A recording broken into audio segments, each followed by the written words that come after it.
Okay, now we are going to start with Indian Stamp Act.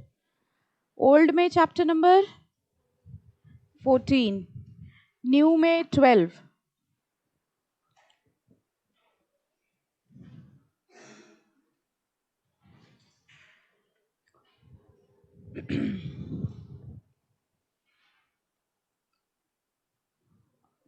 चलिए start करें.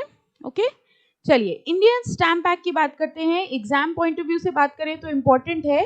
ठीक है, अभी रिसेंट टाइम्स में इस चैप्टर से काफी कुछ इंस्टीट्यूट पूछने लग गया है. स्टैम्प लॉ की अगर हम लोग बात करें तो कितने तरीके की स्टैम्प के बारे में जानते हैं हम लोग. स्टैम्प कहाँ सुना है आपने, कहीं देखा है, सुना है? रजिस्ट्रेशन एक्ट में सीधे देखा लाइफ में. लाइफ में स्टैम्प पहली बार कहाँ देखा और कौन सा देखा? हाँ, लेटर्स वगैरह में जो स्टैम्प चिपकाई जाती है. और कहाँ देखा? एक और फॉर्म में आपने स्टैम्प देखी होगी, स्टैम्प पेपर. ठीक है, ये दो तरीके के स्टैम्प्स होते हैं जो हम लोग ने देखे हैं. एक होते हैं अधेसिव स्टैम्प. अधेसिव मतलब वो जिनको चिपकाया जाता है. ओके, जो हम लोग लेटर्स भेजते हैं या डॉक्यूमेंट सेंड करते हैं उसमें वो जो छोटे छोटे स्टैम्प्स लगते हैं वो कौन से होते हैं? Adhesive stamp. और वो स्टैम्प्स जिनके ऊपर लिखा जाता है वो कौन से होते हैं? Stamp paper. ठीक है, तो ये दो तरीके के स्टैम्प्स होते हैं. जो स्टैम्प पेपर होता है उसको हम लोग इम्प्रेस्ड स्टैम्प कहते हैं. इम्प्रेस्ड मतलब क्योंकि वो पेपर पे ऑलरेडी छपा हुआ है. ठीक है, स्टैम्प का बेसिक मतलब होता है सरकार को एक तरीके का टैक्स देना. ठीक है, चाहे हम वो छोटी वाली स्टैम्प लगा रहे हो, चाहे हम स्टैम्प पेपर पे लिख रहे हो, स्टैम्प का बेसिक मतलब है when we are paying a specific amount of tax to the government. पहले क्या होता था, लोग जैसे ट्रांजैक्शंस करते थे, प्रॉपर्टी के ट्रांजैक्शंस करते थे, तो सरकार ने कहा कि अगर आप कोई भी प्रॉपर्टी को खरीदने बेचने का ट्रांजैक्शन करेंगे तो आपको एक सर्टेन अमाउंट ऑफ टैक्स हमको देना पड़ेगा. लेकिन लोग टैक्स नहीं देते थे, तो सरकार ने इसका इजी रास्ता क्या निकाला कि अब आपको जो प्रॉपर्टी का डॉक्यूमेंट बनाओगे वो बनाओगे इस स्टैम्प पेपर पे. ठीक है, मतलब अब आपको वो जो डीड लिखनी है, अग्रीमेंट लिखनी है, वो अग्रीमेंट लिखना ही किस पे पड़ेगा? स्टैम्प पेपर पे. इससे जो स्टैम्प की चोरी होती थी वो काफी हद तक कम हो गई.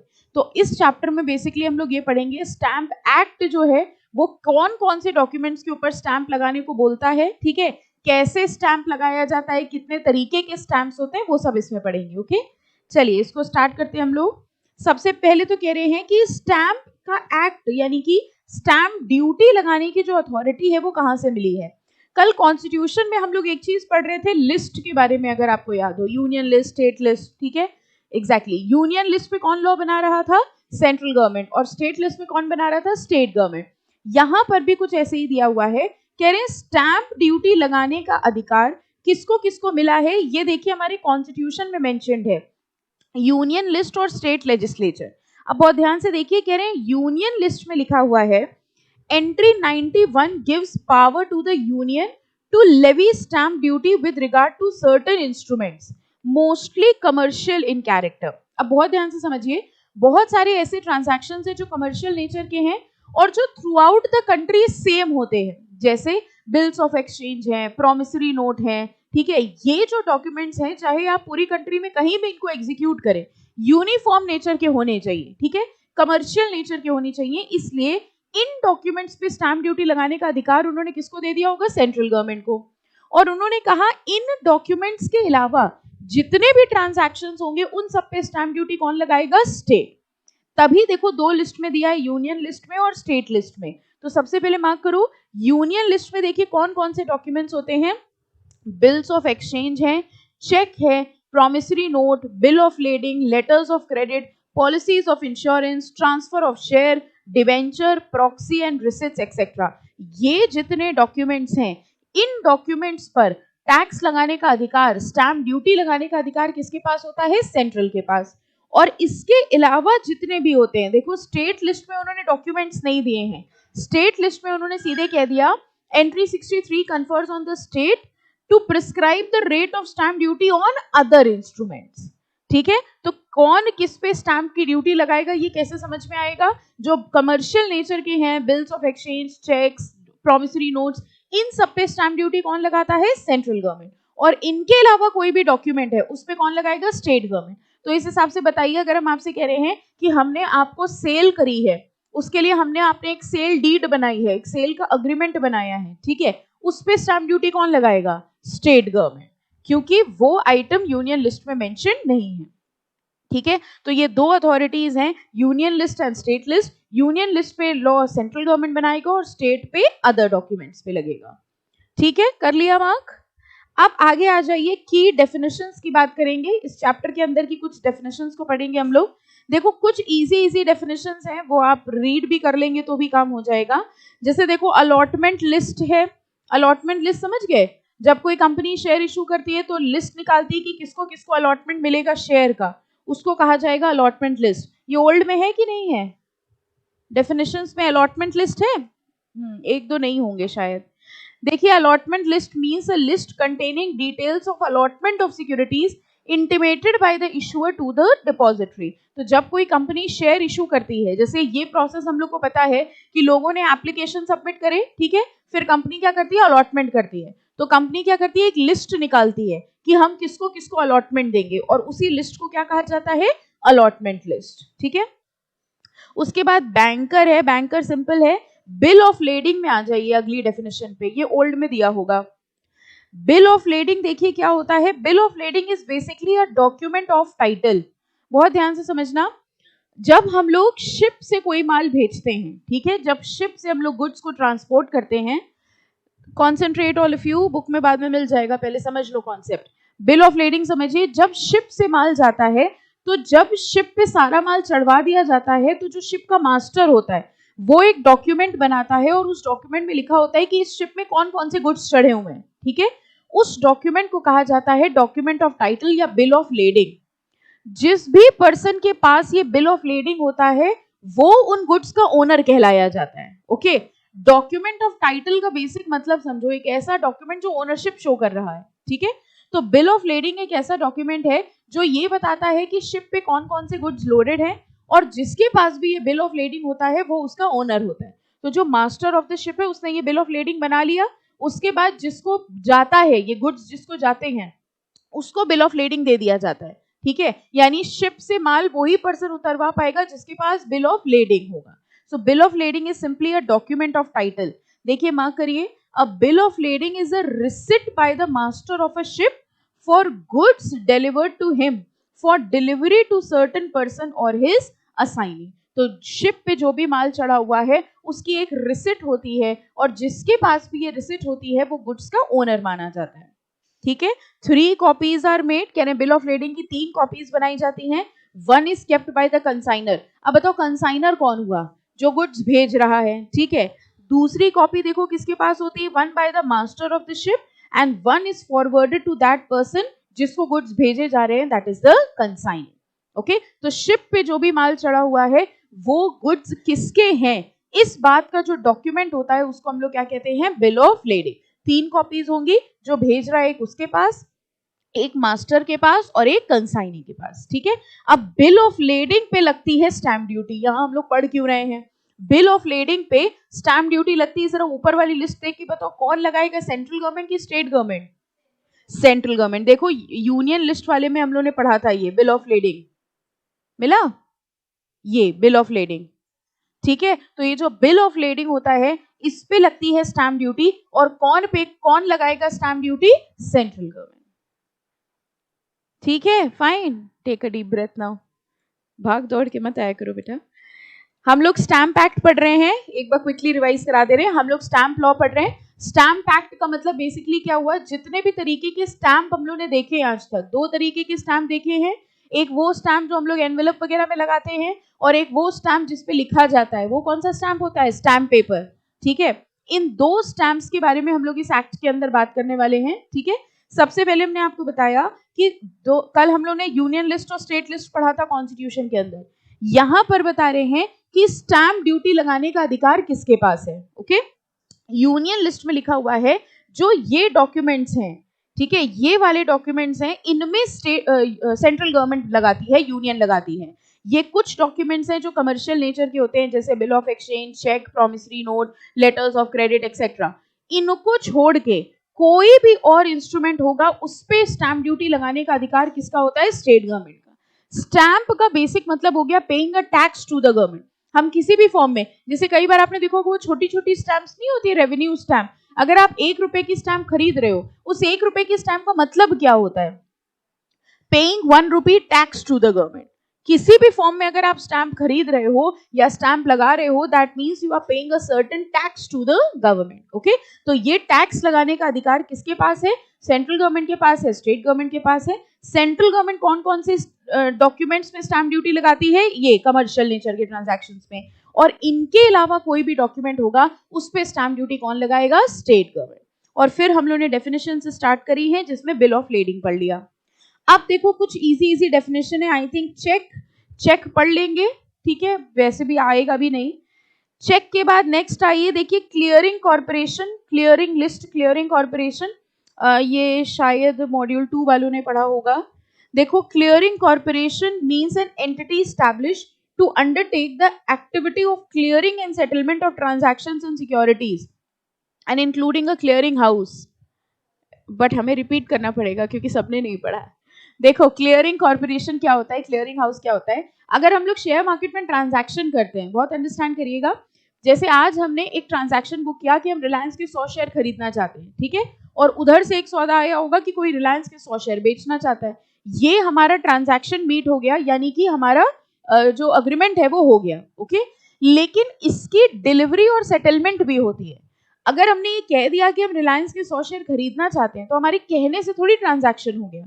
इसके लिए हमें पैसा देना पड़ेगा, और जो बेचने का ट्रांजैक्शन कर रहा है उसको शेयर देने पड़ेंगे।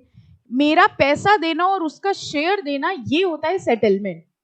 ओके, नाउ स्टॉक मार्केट में तो हमने ट्रांजैक्शन सिर्फ ऑर्डर बेस्ड पे अपना ट्रांजैक्शन कर लिया, और उसका सेटलमेंट जो होता है वो ये क्लियरिंग कॉर्पोरेशन कराती है। मतलब क्लियरिंग कॉर्पोरेशन स्टॉक एक्सचेंज का ही एक डिपार्टमेंट है जो इस बात को इंश्योर कराती है कि जिसने बाय ऑर्डर प्लेस किया है वो पैसा दे रहा है कि नहीं, और जिसने सेल ऑर्डर प्लेस किया है वो शेयर दे रहा है कि नहीं।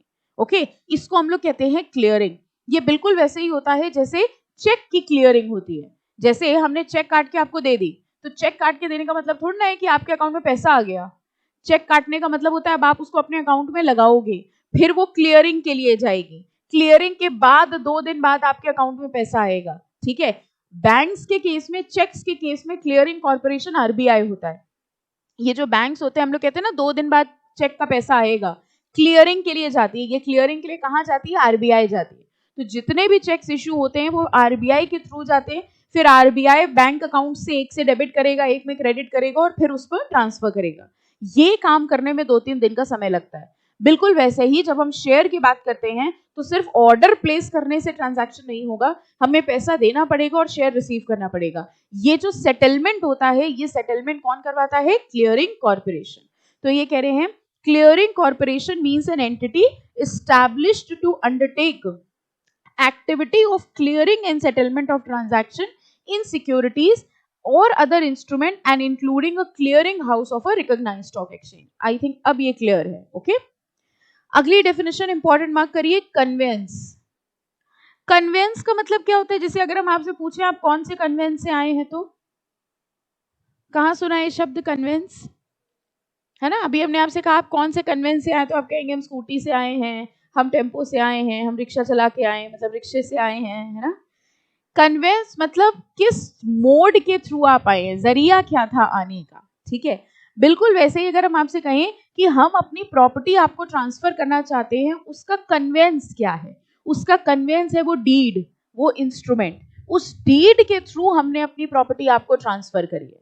ठीक है, तो देखो कन्वेंस का मतलब क्या होता है। The term conveyance includes a conveyance on sale and every instrument by which property is transferred inter vivo. Inter vivo शब्द का मतलब होता है between two living persons. ठीक है, हम लोग सेल तब मानते हैं जब 2 लिविंग लोगों के बीच में ट्रांजैक्शन हो। Yes or no? ठीक है, सेल के लिए क्या जरूरी है? 2 लोग लिविंग हो, between two living person. तो ये कह रहे हैं conveyance means includes a conveyance on sale and every instrument by which property is transferred. किस जरिए के थ्रू हमने अपनी प्रॉपर्टी आपको बेची है? उस इंस्ट्रूमेंट के थ्रू, और उस इंस्ट्रूमेंट को ही क्या कहा जाएगा? कन्वेंस। कह रहे हैं it does not include a will. बताओ क्यों विल इंक्लूडेड नहीं है? क्योंकि विल में property is not transferred inter Vivo. Will में तो एक बार गया ना, तभी तो वो विल एग्जीक्यूट हो रही है। कह रहे हैं कन्वेंस में both the parties have to be alive, ठीक है, लेकिन विल में एक पार्टी क्योंकि अलाइव नहीं होती है इसलिए वो कन्वेंस नहीं होगी। यहां हम लोग कन्वेंस की डेफिनेशन क्यों पढ़ रहे हैं, क्योंकि स्टैम्प एक्ट ये कहता है कि ये जितने भी कन्वेंसेस होते हैं इन पे स्टैम्प ड्यूटी लगाई जाती है, तभी तो सेल डीड पे, रजिस्ट्री पे, स्टैम्प पेपर पे होती है। Are you understanding this thing? Stamp act ये कहता है कि जिस कन्वेंस के थ्रू आप अपनी प्रॉपर्टी ट्रांसफर कर रहे हो उस कन्वेंस में, उस डॉक्यूमेंट पे आपको स्टैम्प लगाना है, ठीक है। अब ये जो सेल परचेज के ट्रांजैक्शन होते हैं इसमें स्टैम्प, अधेसिव स्टैम्प की जगह हम लोग कौन सी स्टैम्प यूज करते हैं, impressed stamp. Impressed stamp means the stamp paper, ठीक है, उसी में ही लिख देते हैं। Thus all transfer of property whether movable or immovable on sale are chargeable as conveyances। chargeable as conveyances का मतलब यही हो गया कि उसके ऊपर स्टैम्प ड्यूटी एप्लीकेबल होगी, ठीक है। उसके बाद डिबेंचर की डेफिनेशन आई थिंक पढ़ लेंगे, ठीक है, सिंपल वाली हम नहीं करा रहे हैं। डिपॉजिटरी कर लेंगे, क्या होता है डिपॉजिटरी, पढ़ा होगा मॉड्यूल 1 वालों ने, आई थिंक कंपनी लॉ में भी पढ़ा होगा। क्या होता है डिपॉजिटरी, नहीं पढ़ा है, 2 में ही पढ़ा है। अच्छा, सुना है डिपॉजिटरी, जहां पर शेयर्स इलेक्ट्रॉनिक फॉर्म में रखे जाते हैं, okay. Normally shares physical form में होते थे, अब वो शेयर्स इलेक्ट्रॉनिक फॉर्म में होने लग गए हैं, और वो शेयर्स इलेक्ट्रॉनिक फॉर्म में जिसके पास रखे रहते हैं वो कौन होता है, डिपॉजिटरी। 2 डिपॉजिटरी हमारी कंट्री में, एनएसडीएल एंड सीडीएसएल। तो जो भी शेयर्स इलेक्ट्रॉनिक फॉर्म में हैं they have to be kept in depository mode. Next mark करो डेफिनेशन, ड्यूली स्टैम्प्ड है ओल्ड में, ठीक है। ड्यूली स्टैम्प्ड का मतलब होता है, अगर हम लोग कहते हैं the instrument is duly stamped, तो ड्यूली स्टैम्प्ड का मतलब ये हुआ जिस तरह से स्टैम्प होनी चाहिए उस तरह से स्टैम्प लगी हो, प्रॉपर स्टैंपिंग होनी चाहिए, ठीक है। Duly stamped as applicable to an instrument means that the instrument bears an adhesive or impressed stamp. 2 ही तरीके की स्टैम्प है जो स्टैम्प एक्ट बात करता है, या तो आपके डॉक्यूमेंट में अधेसिव स्टैम्प लगी होगी या तो impressed stamp, of not less than the proper amount. Not less than the proper amount मतलब जितने रुपए की स्टैम्प ड्यूटी लग रही है उतने रुपए का स्टैम्प लगना चाहिए। अगर आपके ट्रांजैक्शन में 1 लाख रुपए की स्टैम्प ड्यूटी लग रही है तो 1 लाख रुपए के स्टैम्प पेपर्स आपके लगे हुए होने चाहिए, तब वो ड्यूली स्टैम्प्ड माना जाएगा, ठीक है। तो ये कह रहे हैं ड्यूली स्टैम्प्ड की क्राइटेरिया क्या है, पहली चीज या तो उसमें अधेसिव या इम्प्रेस्ड स्टैम्प लगी होनी चाहिए, सेकेंड वो उस अमाउंट की होनी चाहिए जितना अमाउंट का स्टैम्प ड्यूटी पे करना है, ठीक है। The amount of stamp to be used is governed by the provisions and schedule to the Stamp Act। कह रहे कितने अमाउंट की स्टैम्प ड्यूटी लगेगी ये स्टैम्प एक्ट में मेंशन्ड है। तो स्टैम्प एक्ट बता रहा है कि कौन से डॉक्यूमेंट में कितनी कितनी स्टैम्प लगती है और उतनी स्टैम्प के स्टैम्प पेपर्स या अधेसिव स्टैम्प हम लोग लगा लेते हैं, ठीक है, फाइन। अगर ऐसा है तो ये माना जाता है कि वो डॉक्यूमेंट ड्यूली स्टैम्प्ड है, ओके। देखो ये क्या लिखा हुआ है, पता नहीं ओल्ड में है कि नहीं, I am not sure. An instrument which is to be written on paper with an impressed stamp is not duly stamp if it bears only adhesive stamp of the value.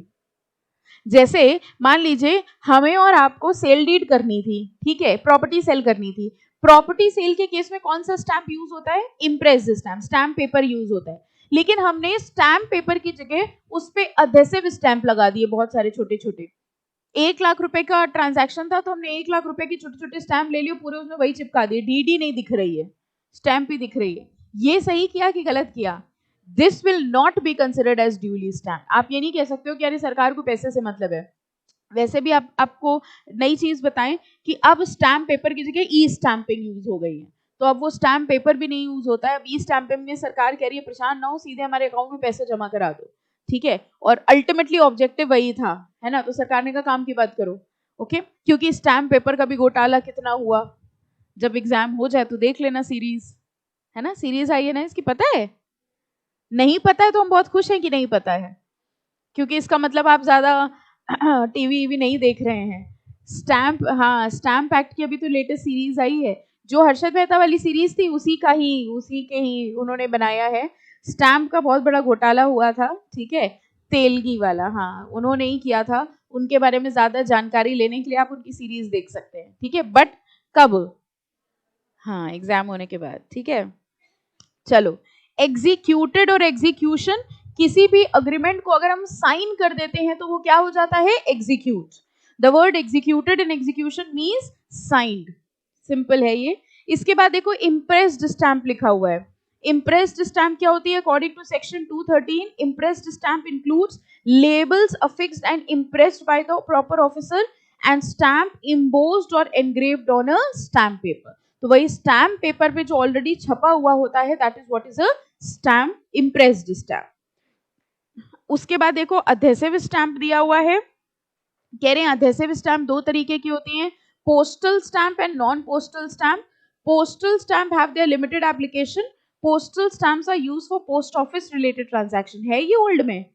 शायद नहीं होगा ना, कुछ नहीं है, एक्ट का part नहीं है, नॉलेज के लिए बता रहे। कह रहे दो तरीके की अधेसिव स्टैंप होती हैं। एक आपने देखा होगा ये जो चिट्ठियां जाती हैं पोस्ट से, उसमें वो अपनी एक स्टैंप लगाते हैं, ठीक है, वो होती है पोस्टल स्टैंप। और एक होता है जो हम लोग कभी स्पीड पोस्ट या कुछ करते हैं तो आपने देखा होगा कि वहां लिखा रहता है आपको रेवेन्यू स्टैंप लगानी है, जो आप खरीद के लगाते हो, वो होती है non postal stamp.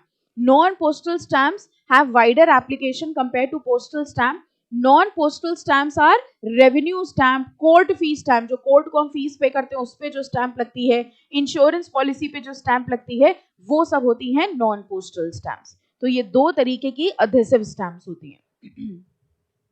I hope no doubt, ठीक है। उसके बाद देखो आता है डेफिनेशन इंस्ट्रूमेंट, ये ओल्ड में होगा। इंस्ट्रूमेंट क्या हुआ? वही डीड, ठीक है। जैसे हम लोग कह रहे हैं स्टैंप ड्यूटी लग रही है, तो स्टैंप ड्यूटी किस पे लग रही है? अच्छा एक बात बताइए, स्टैंप ड्यूटी ट्रांजैक्शन पे लगती है कि इंस्ट्रूमेंट पे लगती है? मान लीजिए हमने आपको अपनी प्रॉपर्टी बेची, ठीक है, और हमने आपको उसकी चाबियां दे दी और आपने हमको पैसे दे दिए और हमने बोला आज से तुम उसके मालिक हो गए, but we have not entered into any agreement, हमने कोई डीड नहीं बनाई। बताओ स्टैंप ड्यूटी लगेगी कि नहीं लगेगी? क्यों? स्टैंप ड्यूटी ट्रांजैक्शन पे नहीं लगती है, स्टैंप ड्यूटी इंस्ट्रूमेंट पे लगती है। और अगर आपने इंस्ट्रूमेंट बनाया ही नहीं है तो आपको स्टैंप ड्यूटी नहीं देनी। तो इस हिसाब से हमको एक बात बताइए, क्या हम स्टैंप ड्यूटी से बचने के लिए ऐसा कर सकते हैं, डीड ना बनाए? स्टैंप ड्यूटी, भाई स्टैंप ड्यूटी बहुत लगती है, 7-8% लगती है, तो हमने और आपने सोचा कि हमारे संबंध बड़े अच्छे हैं, ठीक है, हम लोग एक काम करते हैं, हम लोग डीड नहीं बनाते हैं, ठीक है, आप हमको चाबियां दे दो, हम आपको पैसा दे दे रहे, और आज से आप इसके मालिक हो गए, हम कभी नहीं आएंगे इस प्रॉपर्टी पे। कर लेते हैं, क्या दिक्कत है? इज दिस लीगल और इलीगल? Why illegal? इलीगल क्यों है? गलत क्या है? कुछ गलत नहीं है इसमें, कुछ गलत नहीं है। गलत कब होगा? जब डिस्प्यूट अराइज होगी। क्या गलत है? और वैसे भी गलत और सही की बात तो तब आएगी जब किसी को पता चलेगा। Are you understanding? हमने आपको चाबियां दे दी, आपने हमको पैसा दे दिया, आप यहाँ जिस बिल्डिंग में आते हो कल से आप इसके मालिक हो गए, ठीक है, किसी को क्या ही पता चल रहा है। प्रॉब्लम कब अराइज होगी? अब डिस्प्यूट अराइज हुई, हमने आपको चाबियां दे दी और फिर आपको पता चला कि एक चाबी का वो गुच्छा मेरे पास भी था, और ऐसे हमने कई लोगों को बांट रखी थी, ठीक है। अब आप कोर्ट में गए तो कोर्ट ने कहा अच्छा तुम्हें बेची गई थी प्रॉपर्टी? आपने कहा हाँ मैम ने हमको बेची थी। वो क्या कहेगा? डॉक्यूमेंट दिखाओ। आप कहेंगे नहीं वो तो हमने बनाया नहीं था क्योंकि हम स्टैंप ड्यूटी से बच रहे थे। अब समझ में आया? इसलिए लोग डीड में एंटर करते हैं, इसलिए लोग रजिस्ट्री कराते हैं, दैट इज द रीजन। आप रजिस्ट्री ना करो कोई दिक्कत नहीं है, there is nothing illegal, but अगर प्रॉब्लम अराइज हुई तो वो एविडेंस एक्सेप्टेबल नहीं होगा, इसलिए कराई जाती है। और ऐसा नहीं हो सकता, हाँ अब इलीगल कहाँ होगा? अगर तुमने इंस्ट्रूमेंट बनाया और स्टैंप नहीं करी, ये इलीगल है, लेकिन अगर हमने इंस्ट्रूमेंट ही नहीं बनाया तो फिर कोई दिक्कत नहीं है, until unless there is a dispute. Okay, तो ये कह रहे हैं जो डॉक्यूमेंट है जो राइट लायबिलिटी क्रिएट कर रहा है या इलेक्ट्रॉनिक फॉर्म में है जो राइट लायबिलिटी क्रिएट कर रहा है, उसको हम लोग क्या कहेंगे? इंस्ट्रूमेंट। ओके, जरा फॉलोइंग इंस्टेंसेस में देखिए, an unsigned draft document is not an instrument. आपने सब कुछ बना लिया, बस उस डॉक्यूमेंट में साइन नहीं किया, बताओ वो इंस्ट्रूमेंट होगा कि नहीं होगा? नो। मेन पावर तो कहां से मिल रही है? साइनिंग से, एग्जीक्यूशन से। अगर वो साइंड नहीं है तो वो इंस्ट्रूमेंट नहीं होगा। ये दिया होगा बेटा, ओल्ड में है ना, ठीक है। ओके, सेकंड कह रहे हैं a letter which acknowledges a receipt of certain sum as having been borrowed at a particular rate of interest and for a particular period and that it will be repaid with interest on the due date is an instrument। ये समझ आया? कह रहे हैं हमने ये नहीं कहा कि हम एक लोन का अग्रीमेंट बना रहे हैं, ध्यान से सुनिएगा, हमने आपसे कहा कि हम लोन का अग्रीमेंट नहीं बनाएंगे, लोन का अग्रीमेंट बनाएंगे तो हमारे ऊपर स्टैंप ड्यूटी लग जाएगी। तो हम लोग एक काम करते हैं, बस एक कागज के पन्ने पे इतना लिख दे रहे कि तुमने हमसे लोन लिया है, इतने रेट ऑफ इंटरेस्ट पे दिया है, इतना इतना पे रीपेमेंट कर दोगे, बस एक कागज पे लिख लेते हैं। तो ये जो कागज है वही क्या हो गया? इंस्ट्रूमेंट। इसको इंस्ट्रूमेंट मान लिया जाएगा, अब इसको स्टैंप ड्यूटी लगानी पड़ेगी। Are you understanding? कह रहे हैं इससे मतलब नहीं है कि तुम फॉर्म उसका क्या रख रहे हो, सब्सटेंस देखा जाएगा। Okay, there is a concept called substance over form. Substance over form का मतलब ये होता है, अभी टॉपिक आएगा ये, सब्सटेंस ओवर फॉर्म का मतलब होता है सब्सटेंस देखो, फॉर्म मत देखो। फॉर एग्जाम्पल, मान लीजिए आप एग्जाम में गए, ठीक है, पहला पेपर कौन सा है आपका? JIGL, ठीक है, आप एग्जाम में गए, ऊपर हेडिंग पड़ी हुई थी कंपनी लॉ और अंदर क्वेश्चंस थे JIGL के, तो आप क्या करोगे? कंपनी लॉ मान के सॉल्व करोगे या JIGL मान के सॉल्व करोगे, कंसिडरिंग द फैक्ट कि हेडिंग मिसप्रिंट हो गई होगी? आपने उसका फॉर्म लिया है कि सब्सटेंस समझा है? सब्सटेंस। Are you understanding? आपने कहा कंटेंट देखो, हो सकता है हेडिंग गलत हो। इसी तरह आपने कहा हम डीड नहीं बनाएंगे, हम उसको नाम नहीं देंगे डीड। अंडरस्टैंड? हमने आपको एक सेल करी प्रॉपर्टी और हमने कहा काम करते हैं, अगर हम लोग सेल डीड बनाएंगे, हेडिंग डाल देंगे सेल डीड, तो भाई उस पर तो स्टैंप ड्यूटी लग जाएगी। तो एक काम करते हैं, हम लोग एक कागज के पन्ने पे लिख देते हैं कि हमने तुमको प्रॉपर्टी बेची है, इतने रुपए पे बेची है, तुम हमें इतना अमाउंट दोगे और आज से तुम इसके मालिक हो गए। हम लोग इसमें हेडिंग नहीं डालते हैं सेल डीड, क्योंकि जैसे ही हम हेडिंग डाल देंगे वैसे ही इंस्ट्रूमेंट बन जाएगा, स्टैंप ड्यूटी देनी पड़ेगी। तो सरकार कह रही है कि तुम हेडिंग डालो या ना डालो, तुम उसको डीड के फॉर्म में लिखो या ना लिखो, तुमने अगर ये चीजें लिख दी हैं तो हम उसको इंस्ट्रूमेंट मान लेंगे, और अगर उसको इंस्ट्रूमेंट मान लिया है then it has to be stamped. Okay, तो हमें क्या देखना है? कह रहे हैं देखो ये लिखा है ना, the law looks to the substance of it. Substance देखा जाएगा, कंटेंट देखा जाएगा, फॉर्म नहीं देखा जाएगा। क्लियर? इसी तरह कह रहे हैं photocopy of an agreement is not an instrument. Photocopy क्या माना जाएगा? फोटोकॉपी कोई वैल्यू नहीं है। Okay, instrument does not include ordinary letters. जो नॉर्मल लेटर्स है उनको हम लोग इंस्ट्रूमेंट नहीं मानेंगे। चलो अब आ जाइए bills of exchange. I think ये तो पढ़ा हुआ होगा, बिल्स ऑफ एक्सचेंज सुना है ना?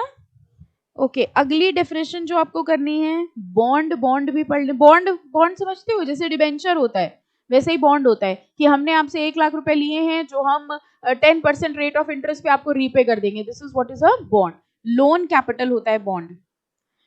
चार्जेबल है, लीज है। लीज समझते हो क्या होता है?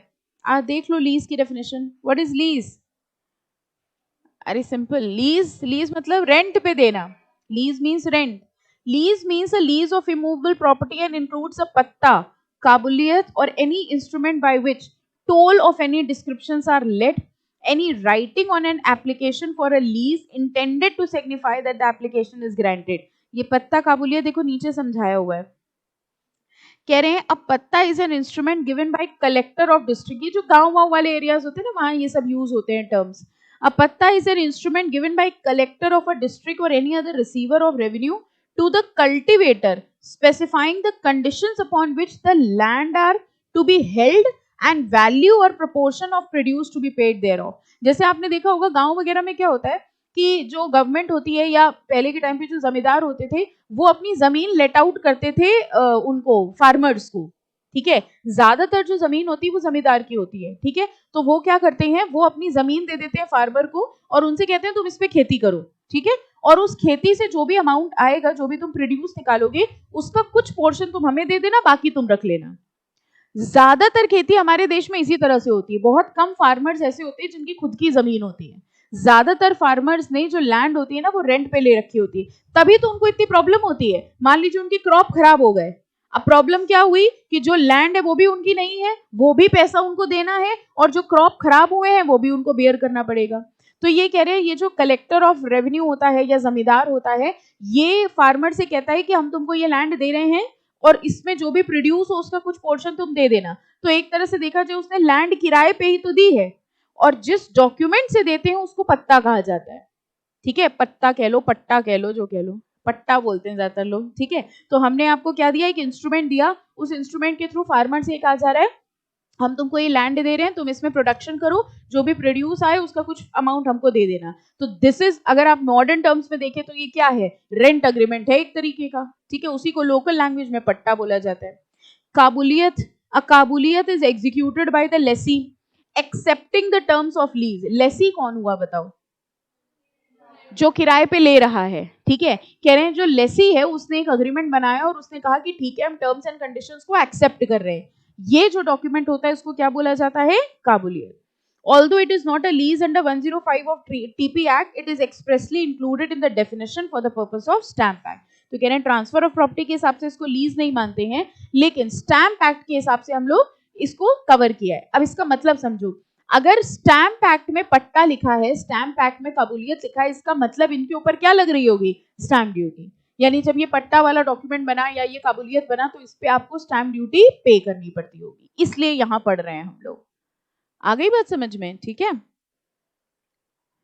ये तो आपको पता ही होगा, toll is a tax. Toll है ना, toll is a tax paid for some liberty और privilege such as for passage over a bridge, ferry along और a highway, or for the sale of articles in the market or fair or the like. It does not include octroi और चुंगी. Toll tax आपको पता ही है, जो highways या जो भी बेनिफिट आप यूज करते हैं उसके लिए जो आप अमाउंट पे करते हैं उसको टोल कहते हैं, और टोल को भी लीज की डेफिनेशन में कवर किया गया है.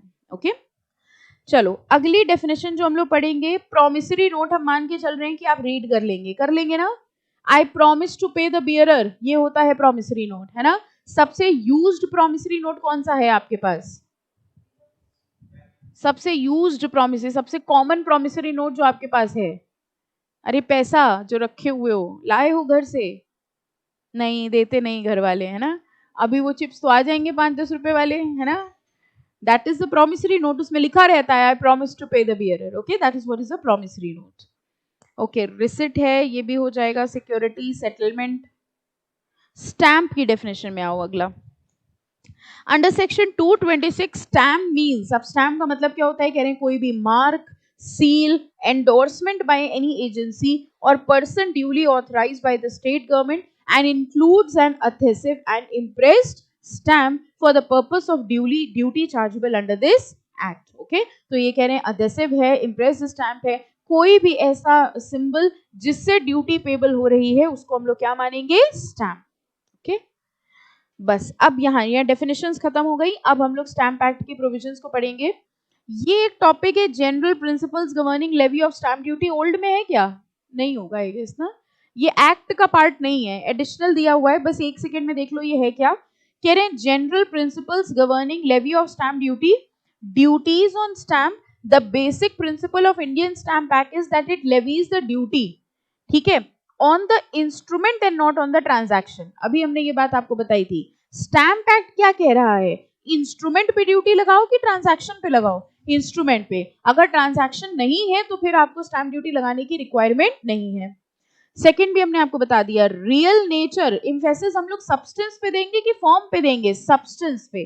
कह रहे हैं the stamp duty on an instrument depends on the real nature on substance of the transaction recorded in the instrument and not on the title और डिस्क्रिप्शन. अब जैसे मान लो, ये टॉपिक अभी आगे आएगा, ओल्ड में भी है. अब मान लीजिए लीज डीड जो होती है ना, मान लो उस पे स्टैम्प ड्यूटी का रेट है लेट से 2% और सेल डीड पे है लेट से 7%. तो हमने क्या किया? हमने बनाई सेल डीड, अंदर सेल का ट्रांजैक्शन लिखा है, बस उसकी हेडिंग क्या डाल दी? Lease deed. ऐसा करके हम क्या करने की कोशिश कर रहे हैं?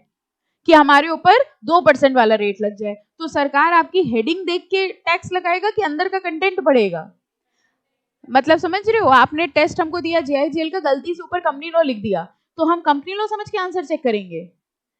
जेआईजीएल हम सब्सटेंस समझेंगे ना, जेआईजीएल को कंटेंट समझेंगे. सिमिलरली सरकार ये कह रही है कि तुमने जो डीड बनाई है, ठीक है, मतलब तुम ये कह रहे हो हमने तुमको, ध्यान से सुनना, हमने तुमको प्रॉपर्टी लीज पे दी है जिंदगी भर के लिए, आज से तुम इसके ओनर हो गए, मेरा इस पे कोई अधिकार नहीं है. मतलब ये है क्या?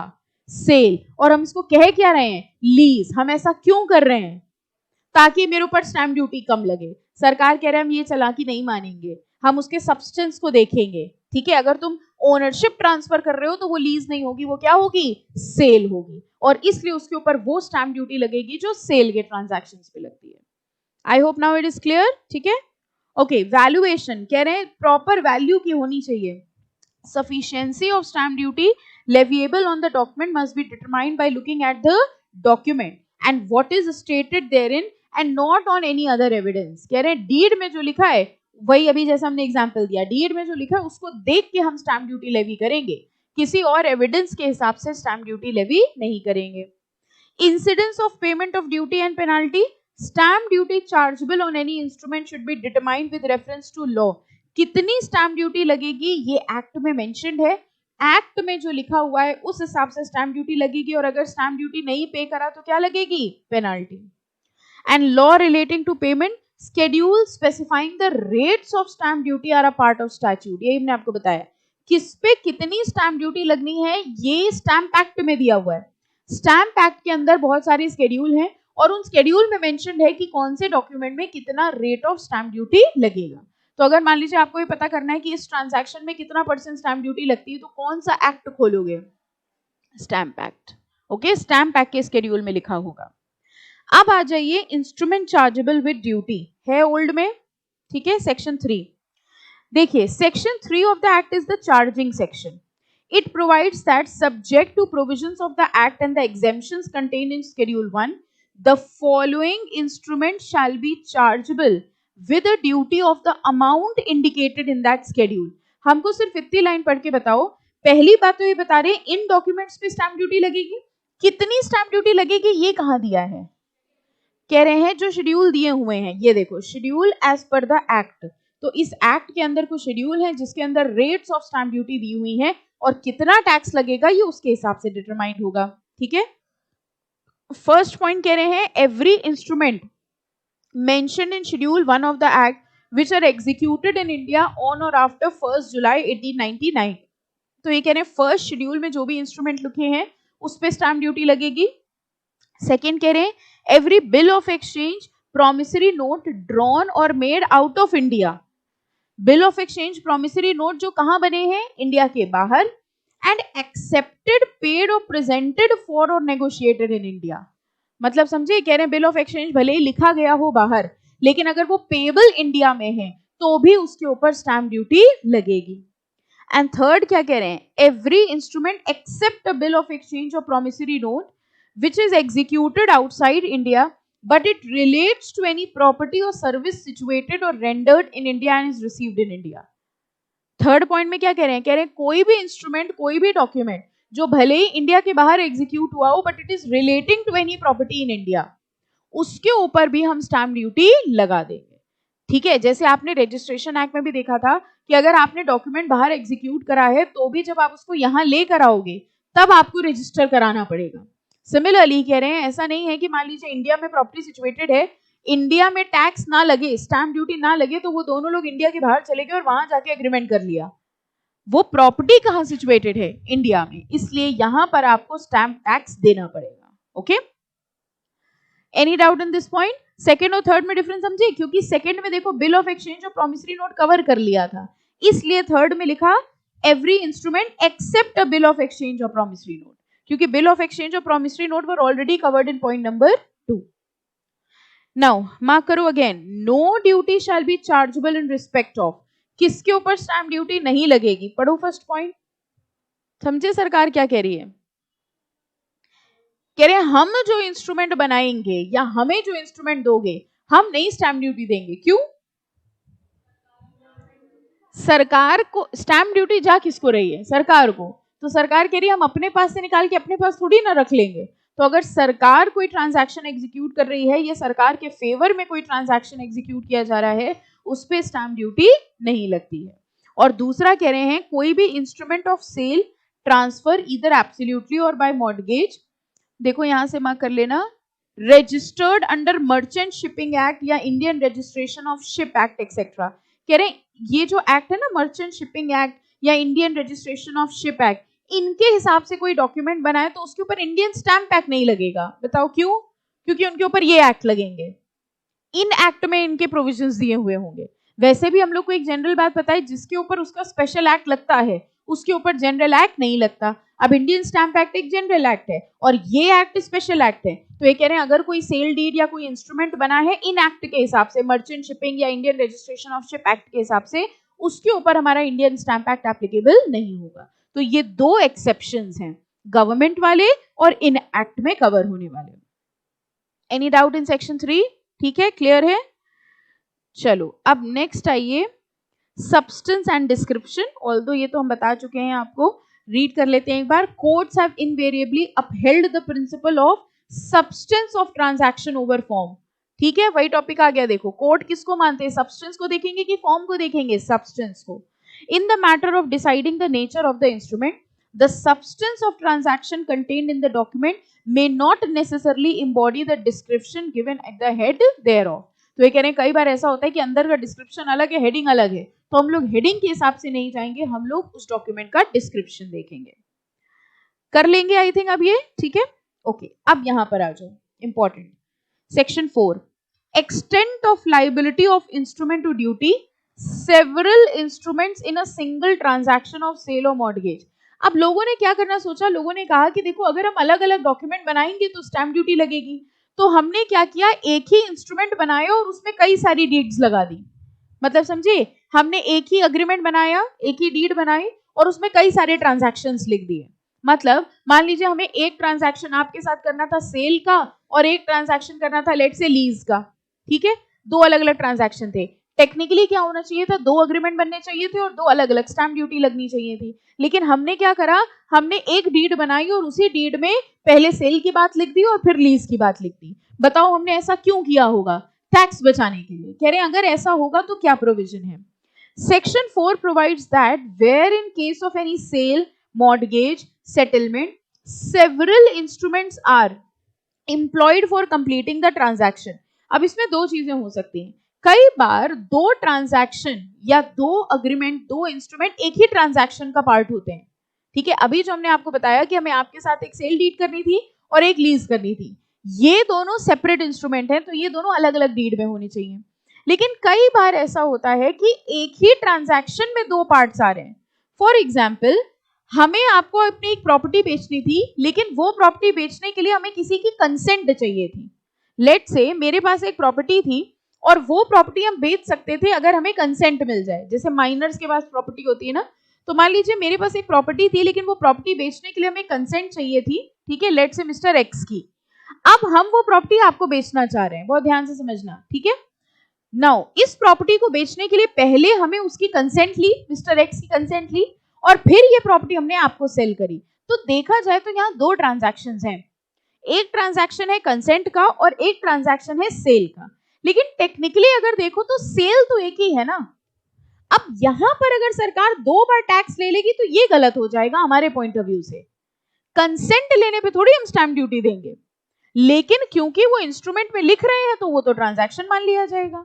कह रहे हैं अगर ऐसी सिचुएशन है तो जो आपका मेन ट्रांजैक्शन है आप उस पे टैक्स दो. यानी हमारे में मेन ट्रांजैक्शन कौन सा हो गया, सेल वाला. अब देखना, section 4 provides that where in case of sale, mortgage और settlement, several instruments are employed for completing the transaction. यानी एक ट्रांजैक्शन को कंप्लीट करने के लिए सेवरल इंस्ट्रूमेंट्स हैं.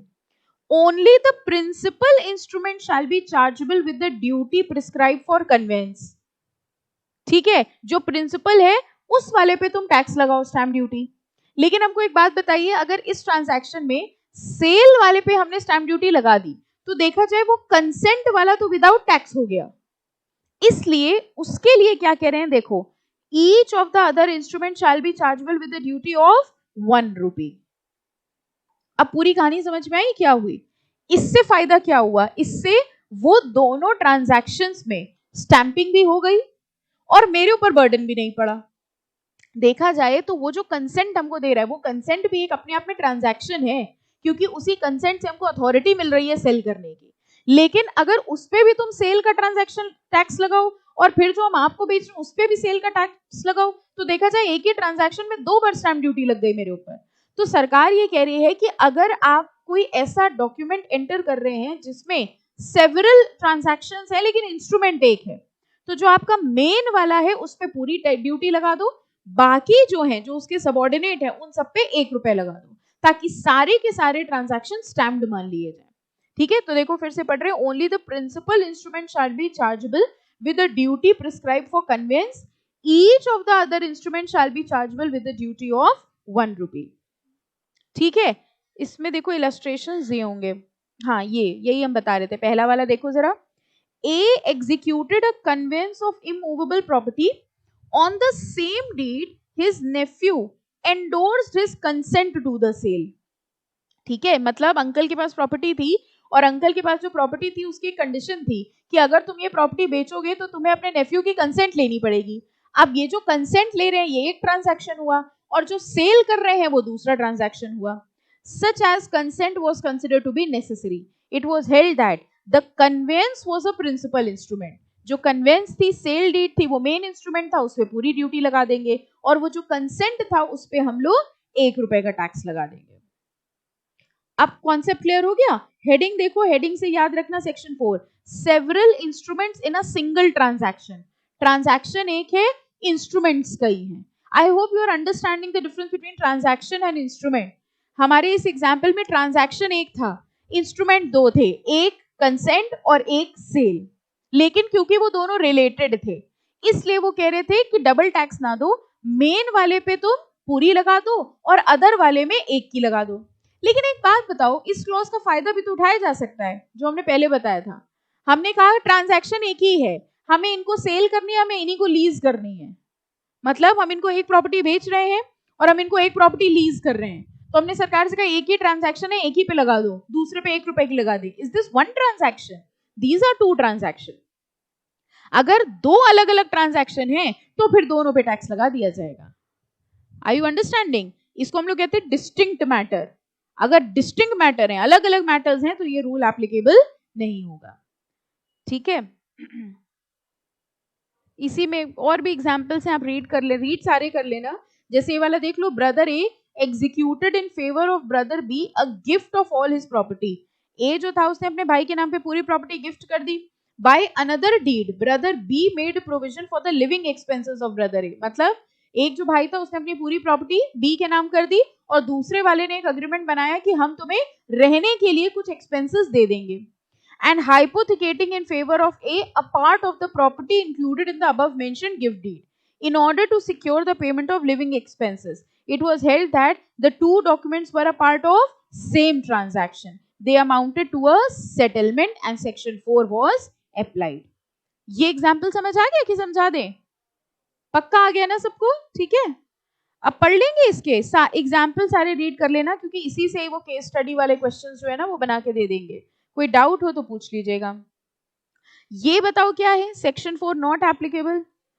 एक्सेप्शन कह रहे हैं, कहां सेक्शन 4 नहीं लगेगा? A lease is executed and got registered, a second document is executed altering the terms of the first document, the second document has to be stamped as a lease. मतलब समझे? अच्छा एक बात बताइए, हमने आपके साथ एक लीज अग्रीमेंट किया 11 महीने का या मान लो 1 साल का किया, ठीक है, रजिस्टर करा लिया, स्टैम्प ड्यूटी पे कर दी। अब जब उसको रिन्यू कराने की बारी आई तो हमने क्या किया, हमने उसी अग्रीमेंट के टर्म्स चेंज कर लिए कि अब अगले साल के लिए हो गया, रेंट इतना हो गया, पीरियड इतना हो गया। ठीक है, हमने इस दूसरा वाला जो कराया इस पे स्टैम्प ड्यूटी नहीं पे करी, तो सरकार ने कहा तुमने इस पे स्टैम्प ड्यूटी क्यों नहीं पे करी? तो हमने कहा ये तो वही ट्रांजैक्शन है, बस हमने उसके टर्म्स ही तो चेंज करे हैं। अब बताओ इस पे हमें दोबारा देना पड़ेगा कि नहीं देना पड़ेगा? वरना तो फिर लीज ट्रांजैक्शन में बस एक बार तुम करा लो और जिंदगी भर चलाते रहो। अगर आप उसके टर्म्स एंड कंडीशंस चेंज कर रहे हैं, ठीक है, तो वो 2 ट्रांजैक्शन हो जाएंगे और आपको दोबारा भी स्टैम्प ड्यूटी देनी पड़ेगी, 1 रुपए वाला एप्लीकेबल नहीं होगा। ठीक है, इसका दूसरा एग्जाम्पल समझ लीजिए, हमने आपको लोन दिया, ठीक है, 1 लाख रुपए का लोन दिया, 10% रेट ऑफ इंटरेस्ट पे 5 साल बाद रिन्यू हो जाएगा, मतलब 5 साल बाद रीपे हो जाएगा, इस पे हमने स्टैम्प ड्यूटी लगा दी।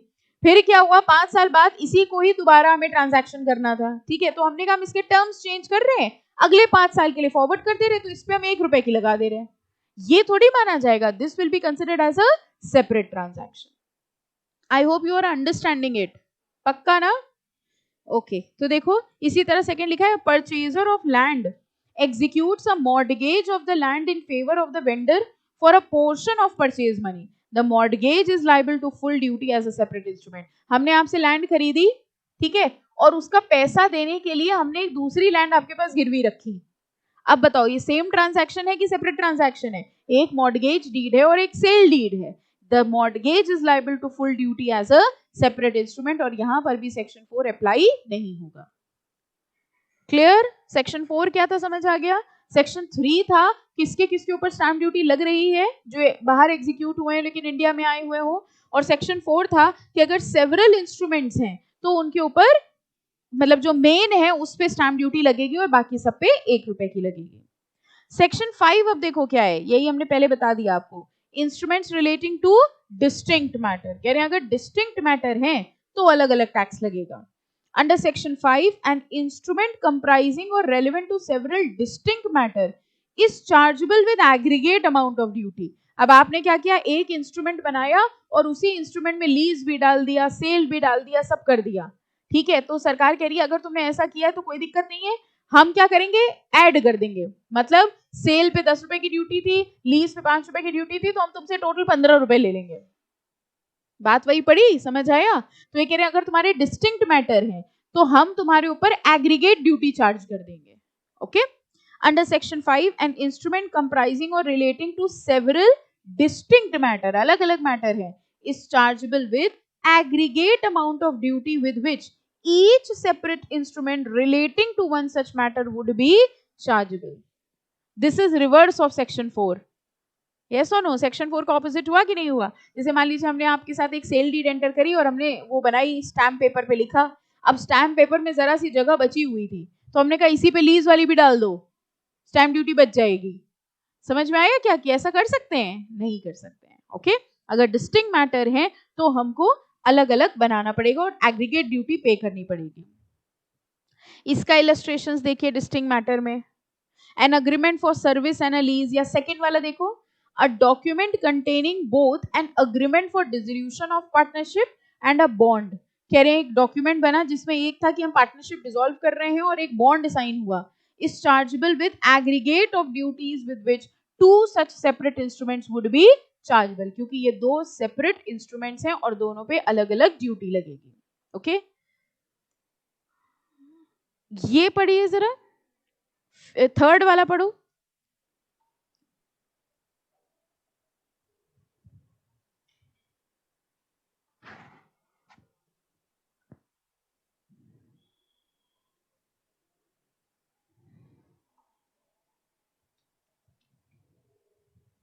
आया समझ में?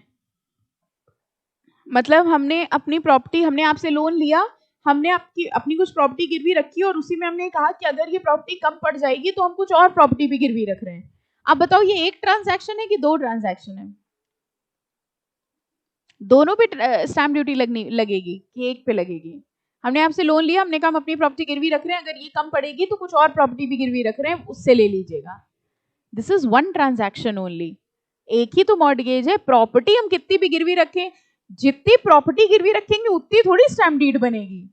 ट्रांजैक्शन लोन अग्रीमेंट एक है। तभी देखो इसमें लिखा है does not fall with in section 5। ये इसलिए रीड कराया क्योंकि जनरली जब हम लोग इसके नीचे इलस्ट्रेशन पढ़ते हैं तो हम लोग को लगता है ये सारे इलस्ट्रेशन सेक्शन 5 के हैं, बट ये वाला पॉइंट एक्सेप्शन है सेक्शन 5 का, ये मार्क कर लेना। आपको समझ आ रहा है हम क्या बोल रहे हैं? इसमें लास्ट यहां तक बच्चे पहुंचते ही नहीं है, यहां तक पढ़ा अग्रीमेंट में दो कवेनेंट है तो ये मान लेंगे कि यहाँ सेक्शन 5 लग रहा है। इस पॉइंट पे सेक्शन 5 नहीं लग रहा है, इसको सेम इंस्ट्रूमेंट मानेंगे। ओके फाइन, आई होप अब क्लियर है। ठीक है, चलो यहां तक सारे एग्जाम्पल्स आपको रीड करने हैं, कोई डाउट होगा तो पूछ लीजिएगा। अच्छे से रीड करना क्योंकि स्टैम्प एक्ट के क्वेश्चन आते हैं पेपर में। ठीक है, थोड़ा सा इंपॉर्टेंट है ये, और प्रिंसिपल एंड एंसिलरी हम लोग कल करेंगे। ओके चलो।